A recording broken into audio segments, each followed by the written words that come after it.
Deya Direct, the fly and fab go-to girlfriend, is all about bringing you interviews, information, and inspiration that take your life to the next level.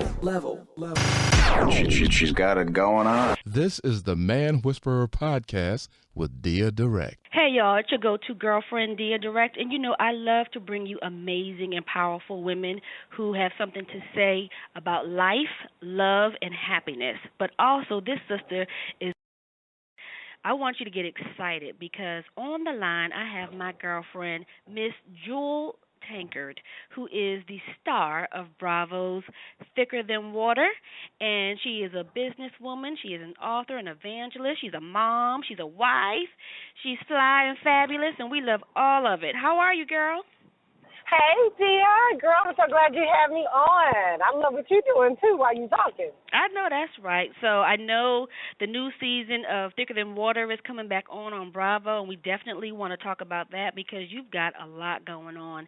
But, as I watch you both online, on television, as we've met and talked in person, I think there's really more to you than what meets the eye. And, probably every season we get to see a little bit more on a granular level. But talk to me a little bit about what you would consider your secret to success. Definitely, girl. And I know a lot of people say it, and they probably mean it, but I got to say it, too, because I mean it, too. Definitely having a relationship with Jesus has been really everything for me. Because, there are days when I feel like I'm in control. I feel strong. I feel like I can do anything. And then there are other days I'm just like, Lord, I don't know. I don't know what I'm doing. Am I doing this right? As a mom, as a wife, as a pastor's wife. I have those days just like any other girl would. But I've just learned to embrace, the process, embrace my femininity, embrace times that I don't feel strong, that I feel vulnerable, and I'm just kind of, really embrace the humanity side of things, and definitely talking to the Lord every day about, just his boldness and his courage and his strength, and, it always shows up. I like that. I like what you said, not only about being honest about not having it all together. I think because sometimes when people see you in the spotlight, that's all they see, and they don't consider the journey. They don't consider the days when you don't have on makeup or when you're not smiling, when you don't feel good or when you're not sure.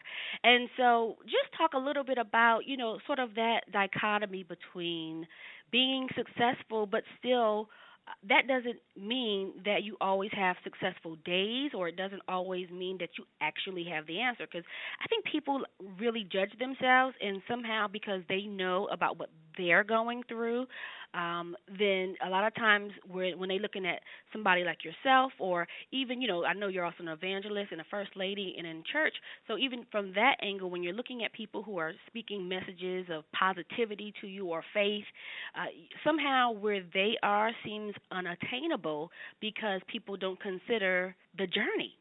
Yeah, absolutely. It definitely is a journey. And, I've learned not only to embrace my relationship with Jesus, realizing that he really is the author and the finisher of my faith, but also that God has blessed me tremendously, really in our whole family, to bring some really pretty gifted people in our lives that in areas where we're weak, they're strong.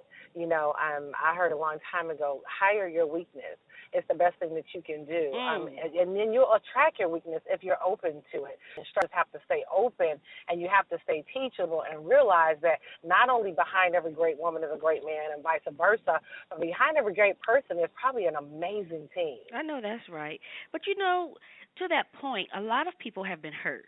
And whether it's a business relationship or a personal relationship, people are really struggling, I think, with being vulnerable and trusting people to even show them their weaknesses, and so you end up losing out. So how do you figure out who to trust?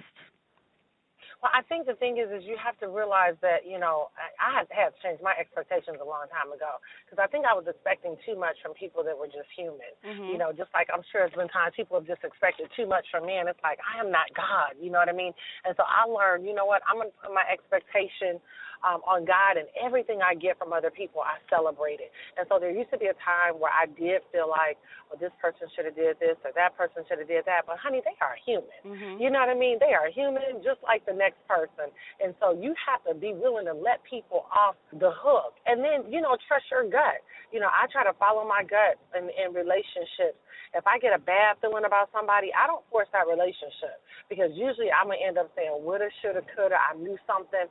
No, if I'm sensing something, and especially if it happens more than once, then I have to obey that. Right. Because then and I really believe that's the voice of the Holy Spirit, and as we honor that, that voice will become stronger, it'll become bolder, and we won't have a lot of, mistakes and oopsies in our life. I mean, I can't tell you the last time that I've been offended with something somebody did or somebody said. First of all, I'm so in the middle of me fulfilling the purpose and the plan that God has for my life, I just don't have time for, if somebody does something I don't like, it's like, oh, well, I keep going. Like, I don't sit there and mull over it and talk about it with 1,000 people. And it's like, honey, just work out your own soul salvation and get your own self together. So that's kind of my philosophy on that.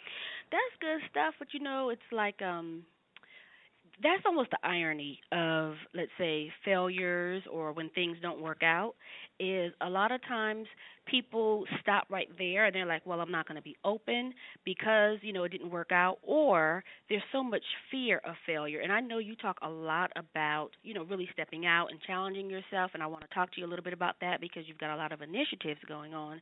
But the interesting part about failure, if you want to call it that, or a learning lesson, is just that, to learn from it. So the irony is that often people stop because something didn't work out, but the truth is, if you learn from it, then you're actually better than you were before because you have the experience. And so what I like to also say is you have to trust not only yourself but the God in you to use what you learned. That is in itself is what we call experience, which means that when it comes up again, if it don't look right, smell right, then this time you'll recognize it because you've been there before. So it's actually valuable. Absolutely. You hit the nail on the head. Don't be afraid of those times when you made a mistake or that you experienced hurt. It's just a part of life. You know what I mean? Like, I can experience hurt on Monday, but by Tuesday, I could have made a decision that, you know what, that did hurt my feelings. Your hurt does not have to define you. Mm-hmm. You can be hurt about something on Monday or disappointed about something on Monday, but by the time Tuesday rolls around, you can make a quality decision that, you know what, I'm going to move forward in this. I'm going to use this as a point to grow from, but it doesn't have to become who I am.